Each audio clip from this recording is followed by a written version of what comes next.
छोटे बच्चों को अगर सर्दी खांसी जुकाम हो जाए ना तो बड़ों की तो आफत हो जाती है, स्पेशली माताओं की, क्योंकि सारी रात ये सोते नहीं हैं और सुबह उठ के बहुत तंग करते हैं। और कोई भी दवाई इनको पिलाओ तो वही कड़वी लग रही है, ये लग रही है, वो लग रही है।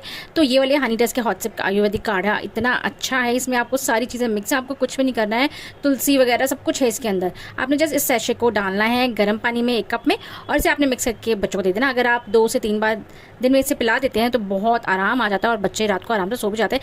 ये इनफैक्ट बड़ों के लिए भी बहुत बहुत अच्छा है। वो अलग अलग से चीज़ें जो हम लेते हैं ना, इलायची ले ली और ये सब ले लिया, वो हम अंदाजे से डाल देते हैं, लेकिन हमें पता नहीं होता कि हमें कितनी चीज़ कितनी डालनी है, तो वो ज़्यादा गर्म भी हो सकता है। लेकिन इसमें सब कुछ मिक्स है, आपको कुछ भी नहीं करना और इसका टेस्ट मीठा होता है, कड़वा बिल्कुल नहीं होता है। आपने आराम से इसे घोलना है और दे देना है, और रात को बहुत अच्छी नींद आएगी और खांसी भी बहुत कम होगी इससे।